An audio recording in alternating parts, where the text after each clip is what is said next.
Loving without expectation. This is something I'm learning this week. I think a friend of mine brought this up, and it's really clicking for me right now. And for some reason, everything just seems to be coming into place in my life.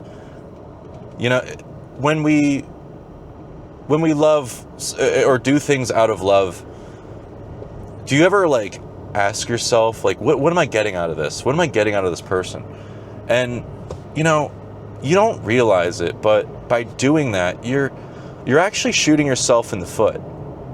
And I think you're doing it because, you know, you ever experience how when you do something with the best intentions for someone else, things just seem to work out for you. Like, God rewards you when you're doing that, I feel. Like, something good things happen to those who do good often. And I noticed this in a lot of areas of my life, whether it's filmmaking, whether it's dating. If you go into dating with wanting the best intentions for someone, you will attract someone right for you, who wants the best intentions for you.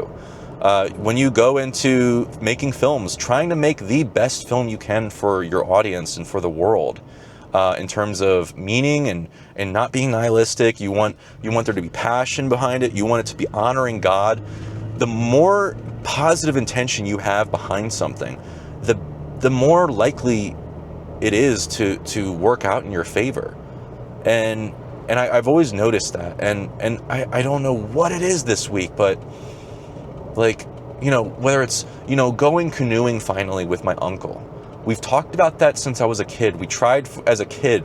I remember going to the canoe spot, and the weather was bad, so we couldn't do it. And my grandpa was getting old, so like we couldn't, you know, he couldn't get on the water. If he fell in, it would have been bad. And it was kind of a bummer. But we finally got around to it today, and it was beautiful. It was just like you're sitting on the water. It's like, oh, the way the sun hits the water and reflects up at you, and the peace of the water, the birds, everything, and you feel this heat, this sense of not just from the sun, but like this, you feel God's kingdom. Everything melts away, and you know, you think, you know, that this is peace. This is what we were meant to do as human beings, living on this earth. And here, you know, we're often caught up in traffic and in congested cities, and we're not living in nature. We're not living in moments of love and peace and God's kingdom. And I just love that, being able to sit through that and get some peace from that today. And also just trying to show up for people you love, people you're friends with, you know. It's been a lot of that this week. And also just, I'm learning this week, I think, you know, I'm getting better at wanting to love people without expectation in terms of the dating scene. You know, somebody brought up it, if you are going through, you know, you're meeting different people in terms of dating, or you're meeting different people over your life where, you know, you don't know if somebody's going to be your spouse someday. If you go into every scenario thinking, oh, this person could be my spouse or might not, who cares? You don't need to have any expectation of what that person is in your life. But I can guarantee you, if you go into every scenario not looking for that expectation, not looking to impose what you expect from that person, then the greatest things that can possibly ever come out of interacting with that person or knowing that person will transpire. And not only that, you know, God will send the person to you who you were meant to be with. They will come to you at the right timing, and you're not going to be imposing your understanding or what you expect or your guesses about what his plan is for you. But by loving people without expectation, you're able to have the best outcomes and feel the most peace and love in your life and exchange it back. And it's so simple, right?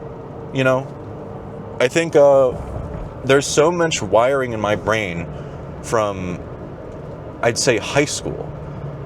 I remember I started meditating, and I started really thinking about how I was going through life and trying to overthink things and be very, I guess I'd call it efficient with life. You know, how do I achieve my goals quickly? How do I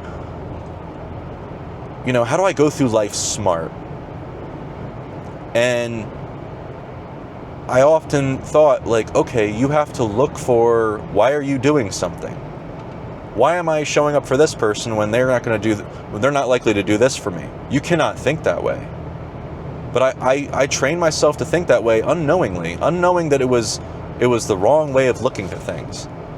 Just as a teenager, not knowing much about life. Maybe it was because of, you know, I don't know if it was I don't think it was the way I was raised. I'm not sure what it was. But that's just a philosophy that I started to develop and I had to unlearn. And I'm embarrassed about it, to be honest. Yeah, I remember trying to outsmart, you know, or trying to be very clever about life. I think it was because, you know, I felt like I was at such a disadvantage all the time. The only advantage I had was being to overthink things, which isn't an advantage, or maybe it is. It's hard to say, but no, this idea of viewing anything as a transaction, feeling entitled in any way to anything from anyone,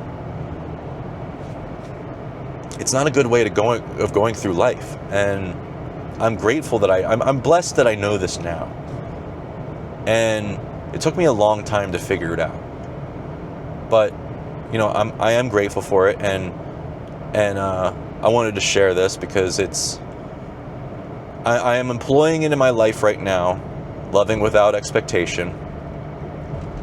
And I think because of doing that, that's how I would find whoever my future spouse is. That's how I'm going to reap the most success in life, ironically. My favorite movie, I mean, I have two favorite movies. One is Oppenheimer, in terms of craft. I love Nolan movies. But in terms of story, my favorite film is It's a Wonderful Life. Because this guy spends his life loving without expectation. All of his expectations about life are being shot down constantly to the point where he ends up getting boxed in. But all the love he poured out for others, he gets to witness how all those seeds he sowed grow into something more beautiful than anyone could ever have had they had all the things that they expected out of life or from others, all the success that they ever dreamed of. Because at the end of the day, what matters most, no one is a failure who has friends. And if you have friends in your life because you loved without expectation, you're a success. So I hope this video is helpful for you. Leave a like, comment, subscribe. I appreciate that. And if you have any requests or video requests or thoughts, you know, send an email, or leave a comment, or send an email to the email on the screen, askthomasprophet@gmail.com, spelled with 2 F's and 2 T's, and I'll try to get back to you or make it a video. And I appreciate you. Have a good one. Later. Bye.